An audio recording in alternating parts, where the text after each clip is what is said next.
sehingga penuntut umum memaksakan pembuktian unsur dengan rencana terlebih dahulu tanpa membicarakan keadaan tenang tersebut. Vide halaman 600 sampai dengan 601 surat tuntutan. Dalam surat tuntutannya, kami mencatat penuntut umum menyatakan setidak-tidaknya ada 129 kata marah, 83 kata emosi, dan 113 kata menangis. Dengan banyaknya keadaan marah, emosi, dan menangis dalam perkara akuo membuktikan bahwa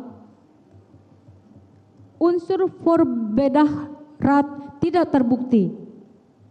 Sulit kita melihat bahwa terdakwa telah mempertimbangkan secara tenang dan dengan kepala dingin tentang bagaimana cara terdakwa akan melakukan kejahatan. Uraian yuridis dan lebih lengkap terkait ketiadaan unsur dengan rencana terlebih dahulu sudah kami sampaikan dalam nota pembelaan pada halaman 129 sampai dengan 169.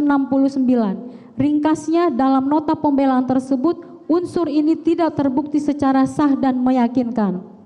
Keenam, penuntut umum sendiri sadar akan kegagalannya untuk membuktikan adanya perencanaan dalam perkara akuo, sehingga penuntut umum tidak dapat menentukan sejak kapan perencanaan itu dilakukan. Di satu pernyataan, penuntut umum mengatakan perencanaan muncul sejak terdakwa menerima telepon dari saksi Putri Chandrawati pada sekitar pukul 23 WIB pada tanggal 7 Juli 2022. Adapun kutipannya pada halaman 8 replik sebagai berikut. Terdakwa Ferdi Sambo dalam persidangan mengemukakan menerima telepon dari saudari Putri Chandrawati dan menyampaikan perbuatan korban. Atas penyampaian tersebut, terdakwa Ferdi Sambo tidak menggunakan logikanya sehingga korban direncanakan untuk dibunuh. Sedangkan melalui pernyataan yang lain, penuntut umum menyatakan perencanaan dilakukan di lantai 3 rumah Saguling. Adapun kutipannya pada halaman 7 replik sebagai berikut. Jelas dan nyata yang sudah tidak dapat terbantahkan lagi dan merupakan fakta hukum, terdakwa Ferdi Sambo melakukan persiapan perencanaan sejak di rumah Saguling hingga pelaksana eksekusi di rumah Duren 346. Telah selesainya pembuktian di persidangan, seharusnya penuntut umum dapat menyebutkan dengan tegas tempus dan lokus dilakukannya perencanaan oleh terdakwa Ferdi Sambo. Kecerobohan penuntut umum dalam menentukan tempus dan lokus dilakukannya perencanaan menunjukkan keraguan di dalam surat tuntutan dan repliknya, sehingga dalil-dalil penuntut umum mengenai adanya perencanaan oleh terdakwa Ferdi Sambo patut ditolak oleh majelis hakim. Ketujuh, berdasarkan fakta yang terungkap di persidangan, kedatangan terdakwa di rumah Duren 346 bukan ditujukan untuk melakukan eksekusi kepada korban, melainkan terdakwa saat itu dari rumah Saguling mempunyai jadwal memenuhi undangan mantan pimpinan Polri untuk acara rutin olahraga bulu tangkis di kediaman mantan pimpinan Polri di Sawangan, Depok. Dalam perjalanan, ketika mobil terdakwa melewati rumah Duren 346, terdakwa tidak sengaja melihat korban berdiri di depan pagar.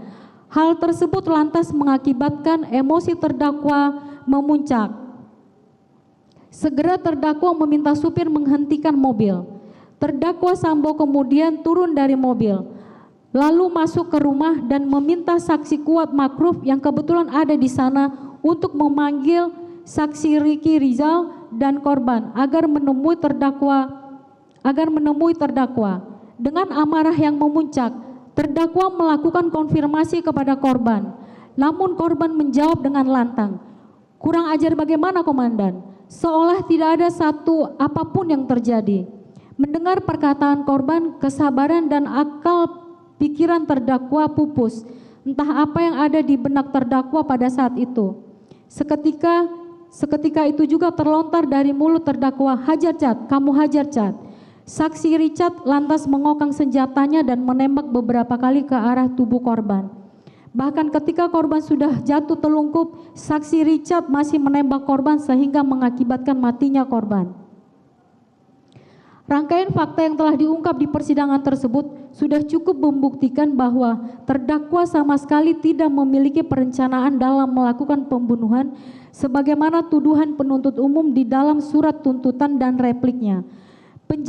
Penjelasan lebih jelas dan terperinci terkait hal ini juga telah kami sampaikan pada bagian huruf D, analisa fakta, halaman 88 sampai dengan halaman 96 nota pembelaan dan analisis yuridis terhadap unsur dengan rencana terlebih dahulu pada halaman 129 sampai dengan halaman 169 nota pembelaan tim penasehat hukum. Dengan demikian, keterangan saksi Richard tersebut patut dikesampingkan dan kami memohon kepada Majelis Hakim yang mulia untuk menolak seluruh dalil-dalil penuntut umum yang hanya bersandar pada keterangan saksi Richard. Berdasarkan seluruh uraian penasihat hukum di atas, tanggapan nomor 1 replik penuntut umum sudah sepatutnya dikesampingkan, kecuali yang dibenarkan oleh tim penasihat hukum. Kami memohon kepada Majelis Hakim yang mulia untuk menerima dan mempertimbangkan seluruh dalil-dalil yang telah penasihat hukum sampaikan di dalam nota pembelaan tim penasihat hukum terdakwa.